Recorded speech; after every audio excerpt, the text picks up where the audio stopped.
कक्षा 11वीं के हमारे वे विद्यार्थी जो अपनी त्रैमासिक परीक्षा की तैयारी कर रहे हैं, तो आप सभी का बहुत बहुत स्वागत है।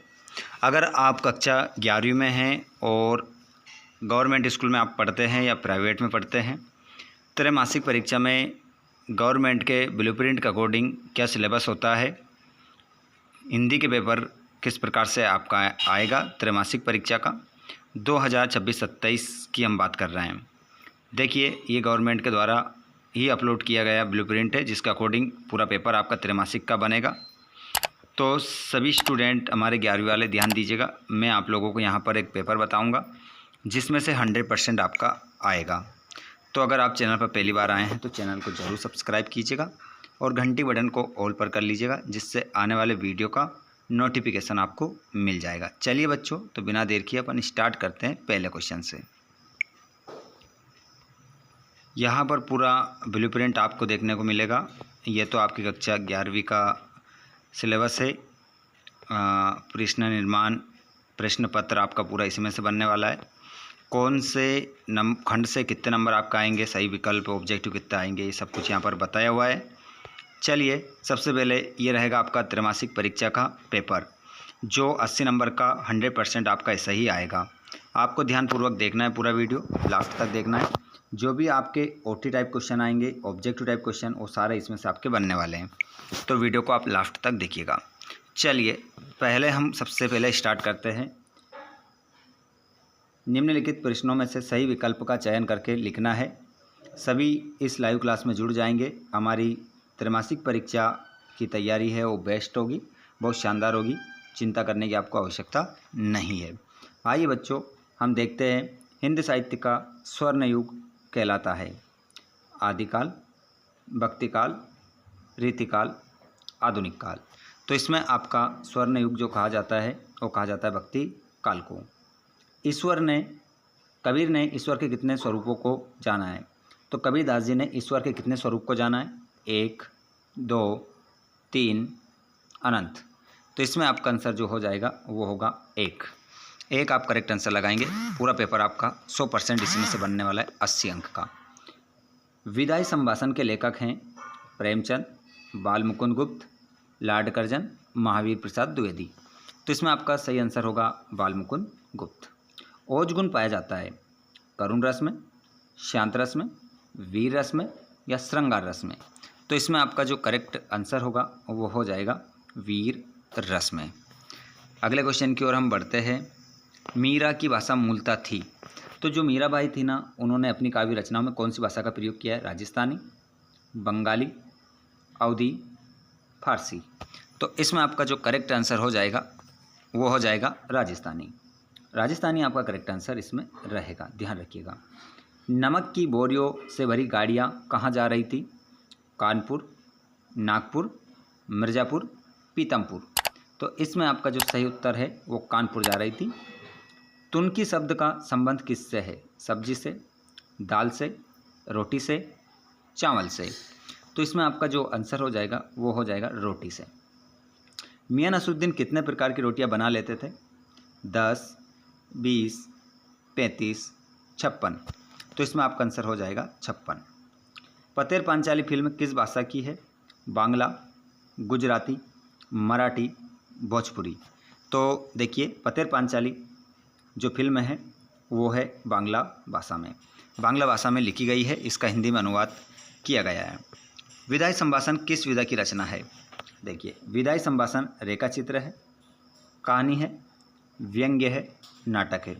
तो यहाँ पर आपका आंसर जो जाएगा व्यंग्य हो जाएगा। देखिए, गवर्नमेंट के द्वारा भी यहाँ पर गलत लिख दिया गया है, व्यंग्य ऐसा लिखा जाता है, व्यंग्य है ना।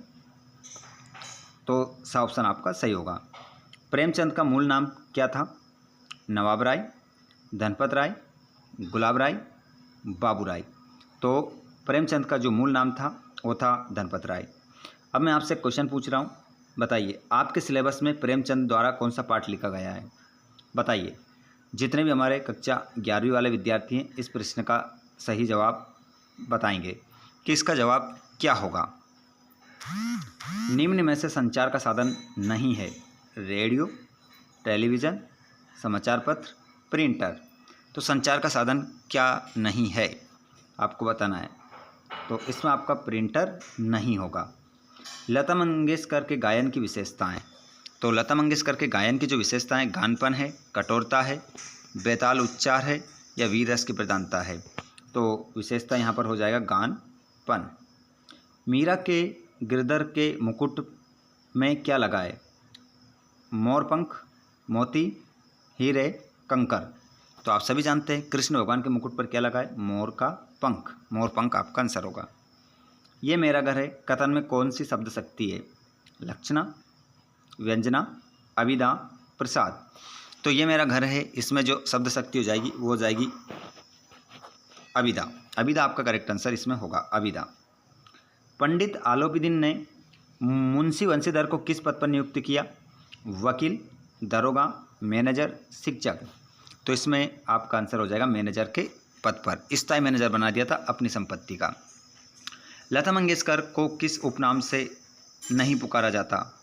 लता मंगेशकर को हम कोकिला भी कहते हैं, स्वर साम्राज्ञी भी कहते हैं, कोकिल कंठ भी कहते हैं, गजगामिनी ये नहीं कहते। तो इसमें आपका आंसर गजगामिनी हो जाएगा।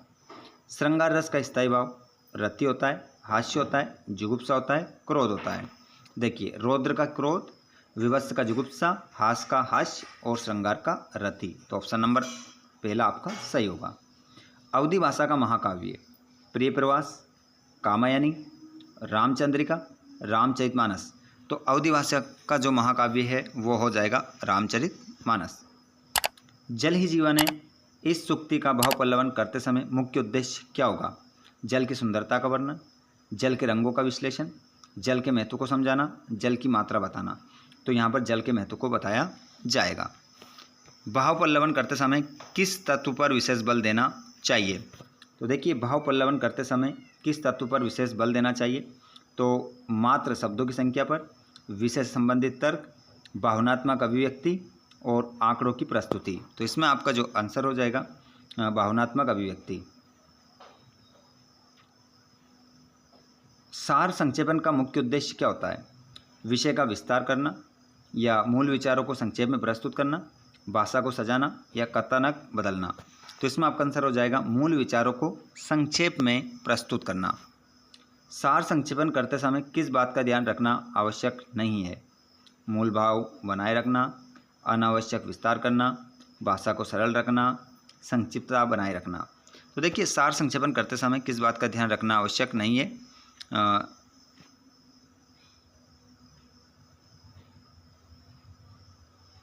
अनावश्यक विस्तार करना। संक्षिप्तता तो बना के रखनी पड़ेगी, मूल भाव बनाए रखना है और भाषा को सरल रखना है। अनावश्यक विस्तार करना, जो आवश्यकता नहीं है उसका विस्तार नहीं करना चाहिए। अगला, विज्ञापन का मुख्य उद्देश्य क्या होता है? कहानी सुनाना, मात्र जानकारी देना, उत्पाद या सेवा का प्रचार करना। तो ऑप्शन नंबर आपका क्या हो जाएगा? सही आंसर यहाँ पर सही है। उसके बाद में संवाद लेखन में सबसे अधिक ध्यान किस पर देना चाहिए? देखिए, संवाद अगर आप लिख रहे हैं तो सबसे ज़्यादा आपको किस बात पर ध्यान देना चाहिए? भाषा की जटिलता पर, पात्रों की भावनाओं और परिस्थिति पर, या कथा का अंत पर, या संवाद की लंबाई पर। तो यहाँ पर आपको जो ध्यान देना है सबसे ज़्यादा इम्पोर्टेंट है पात्रों की भावनाओं और परिस्थिति पर। अनुच्छेद लेखन करते समय किन बातों का विशेष ध्यान रखना चाहिए? भाषा की क्लिष्टता पर नहीं रखना चाहिए। एक स्पष्टता, एकता और क्रमबद्धता, ये ज़्यादा इंपॉर्टेंट है। ठीक है, 3 नहीं होंगे और यही आपका ऑप्शन सही हो जाएगा। अब मैं अगले वीडियो में आपके लिए खालिस्तान लेकर आने वाला हूँ। तो जितने भी हमारे भाई बहन इस क्लास में जुड़ रहे हैं, आप आने वाली क्लास को भी देखने के लिए चैनल को ज़रूर सब्सक्राइब कर लें और घंटी बटन को ऑल पर कर लें, जिससे आने वाली वीडियो का नोटिफिकेशन आपको मिलेगा और आप अपनी त्रैमासिक परीक्षा हो, अर्धवार्षिक परीक्षा हो, वार्षिक परीक्षा हो या अन्य कोई भी एग्ज़ाम हो किसी भी क्लास की, हम आपकी बेहतर तैयारी करवाते हैं, जिससे आप अच्छे अंक के साथ उत्तीर्ण हो सकते हैं। चलिए, जितने विद्यार्थी अगली क्लास को देखने के लिए उत्सुक हैं वो सभी वीडियो को लाइक कर दें और अपने दोस्तों को एक बार शेयर कर दें। धन्यवाद। Thanks for watching.